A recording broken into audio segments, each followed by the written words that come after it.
Kung sanay ka ng pink ang PVL, 2025 ang taon na naggulat ang lahat dahil biglang naging pula ang liga. Hindi Creamline, kundi Petrogas at PLDT ang umagaw ng spotlight. At sa likod ng pagbabagong to, dalawang pangalan ang hindi pwedeng hindi banggitin, Brooke Van Sickle at Savvy Davison. At ito ang kwento kung paano nabuwag ang isang dynasty at kung paano isinilang ang mga bagong reyna ng PVL. Matagal na nating kilala ang PVL bilang League of Pink. Simula pa noong nagsimula ang liga, parang automatic na. May conference, may Creamline Championship. 8 years, Pro Era, Semi-Pro Era, Creamline ang sukatan ng tagumpay. Pero 2025, ibang kwento na to. Sa buong taon, walang titulo ang Creamline. Pangalawang beses lang to nangyari mula 2017. Una noong 2021 at ngayon 2025. At habang tahimik ang pink, pulang-pula ang entablado. Kung may team na pwedeng sabihing pinaka nag-level up sa 2025, walang iba kundi Petrogas Angels. Dating kilala bilang team na umaasa sa imports, biglang nag-transform sa buong-buo all-around championship squad. Unang milestone, unang all-Filipino title sa kasaysayan ng Petrogas. Walang import, walang shortcut. Nagsimula agad sila ng 9-game winning streak matapos hatiin ang unang 2 laro. Sa playoffs, walang atrasan. Tinalo ang Capital One, bumawi laban sa Zeus Coffee, undefeated sa semifinals. At sa finals, sino pa ba ang kaharap? Creamline. Game 1 at Game 2, puro 5-set wars. Palitan ng hampas, palitan ng momentum. Pero sa Game 3, doon nakita ang pinakakumpletong laro ng Petrogas. 25-21, 25-16, 23-23, 25-19. Tapos na ang Pink Rain, kahit sa conference na to lang. MJ Phillips, Finals MVP. Brooke Van Sickle, Conference MVP. At bonus pa, foreign coach na nag-champion. History made. Akala ng iba, one-hit wonder lang. Pero Petrogas said, hindi pa kami tapos. Binalik si Lindsay van der Weide at ang coaching staff ba? Magulang ni Brooke mismo. Oo, literal na family business. Hindi agad gumana. 3 losses sa unang 5 games. Bottom 3. Muntik pang hindi pumasok sa playoffs. Pero biglang nag-click.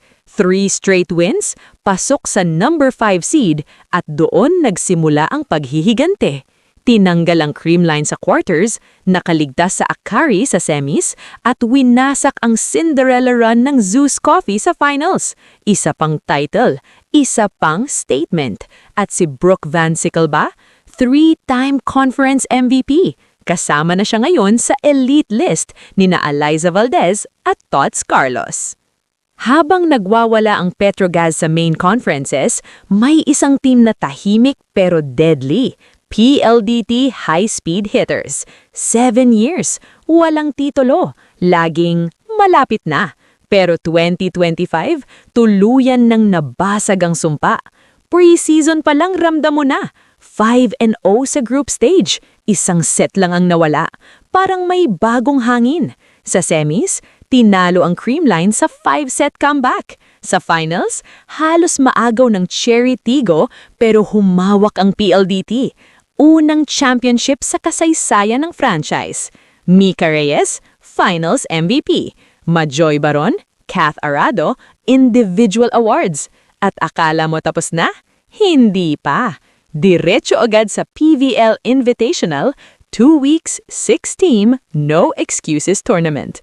At ulit, 5-0 sa pool play, diretso finals. Kalaban, Kobe Shinwa University ng Japan. Mabilis, disiplinado, walang takot.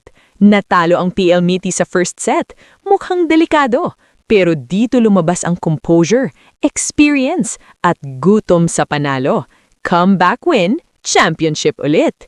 Savvy Davison, Conference MVP.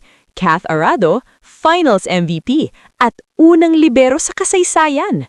From 0 titles to back-to-back champions. 2025 ang taon na nagpapaalala sa atin na walang permanenteng hari o reyna sa sports. Minsan, kahit gaano katibay ang dynasty, darating ang araw na may aagaw ng korona. At sa taong 2025, pula ang naghari sa PVL. Petrogas, PLDT, Brooke Van Sickle, Savvy Davison. Tanong ngayon, ito na ba ang bagong era ng liga? O babawi ang Pink sa 2026? Kung nagustuhan mo ang kwento ng makasaysayang 2025 PVL season, like, subscribe, at i-comment kung anong team ang susuportahan mo next season. Kita-kit sa susunod na volleyball kwentuhan.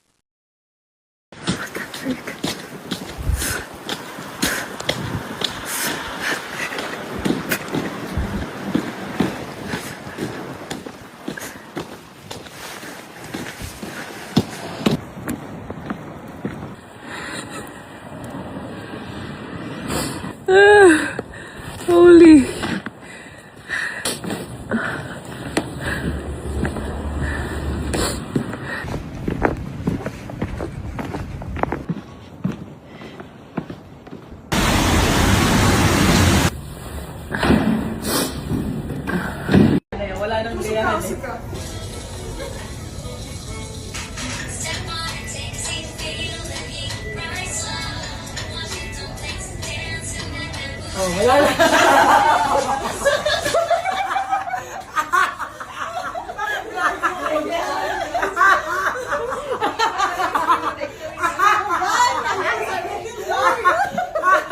You bring joy to our lives. Oo, grabe. Mahal na mahal namin.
Babae, tapos nakakuha ka.